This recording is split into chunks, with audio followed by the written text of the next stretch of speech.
This is Global Tube News, your frontline source for the most important, most urgent stories shaping our world, 24 hours a day. Today we bring you a special 30-minute world roundup covering war and security, global economics, climate breakthroughs, shifting geopolitics, and the fast-evolving world of artificial intelligence. Let's get into it. We begin tonight with rising tensions in the Middle East. A U.S.-led coalition has launched precision strikes on Iranian nuclear research facilities in response to drone activity near U.S. military bases in the Gulf. While casualties remain unclear, Tehran has issued a chilling warning: if Western aggression continues, the Strait of Hormuz, a critical choke point for global oil, will be shut down. The shockwaves hit markets instantly, with Brent crude peaking above $98 a barrel before retreating slightly on news of a fragile ceasefire deal, brokered by Qatar and France. Meanwhile in Gaza, a 72-hour truce has taken hold between Hamas and Israel after 3 weeks of heavy fighting. Aid convoys have resumed entering Rafah, but the humanitarian crisis remains catastrophic. NATO forces are on high alert across Europe. Joint air defense drills are now active in the Baltics, while naval fleets intensify patrols in the Mediterranean. The world watches, holding its breath.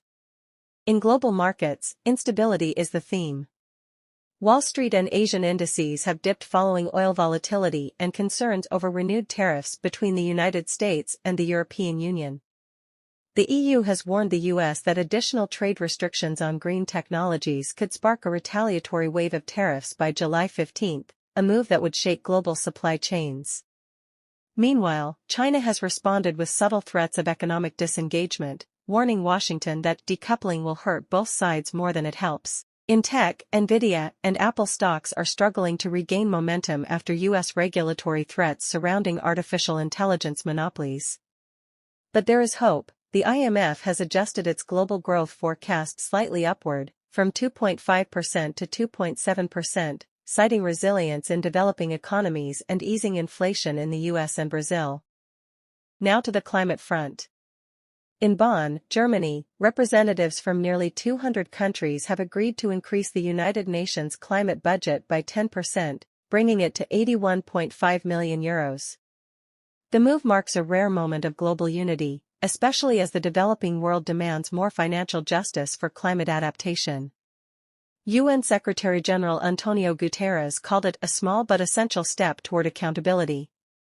Meanwhile, heat records have again been shattered across southern Europe. Rome hit 46 degrees Celsius this week, prompting mass blackouts and a nationwide water rationing plan. In the Amazon, Brazil's Lula da Silva and environmental groups celebrated a 35% reduction in deforestation, following new drone surveillance policies and direct indigenous partnerships. Climate scientists remain cautiously optimistic, but warn that rhetoric must now become radical action. At The Hague this week, NATO members gathered for a tense but unified summit. The alliance officially raised its defense spending target from 2% to 5% of GDP, with France, Germany, and Canada pledging massive new military investments by 2026. Ukraine's President Zelensky addressed delegates remotely, calling the support necessary for survival, not politics. Meanwhile, the EU is stuck in a delicate diplomatic dance. Brussels must now decide whether to lean harder into its U.S. partnership or stabilize trade with China, a decision that could shift global power balances for a generation. In Africa, BRICS nations are also rising in influence. Nigeria and Egypt have formally applied for membership, with a unified currency for trade on the table in next month's summit in Johannesburg. In tech headlines, artificial intelligence takes center stage.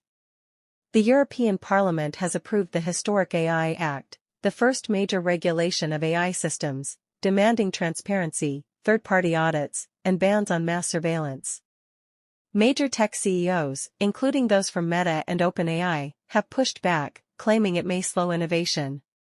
Meanwhile, a new MIT-Oxford white paper warns of uncontrolled AI acceleration and calls for international safety protocols, including emergency AI off-switches and a global watchdog agency. In a surprising move, Japan's Prime Minister has announced a government-led AI accelerator initiative, aiming to make Tokyo the world's AI ethics capital by 2028.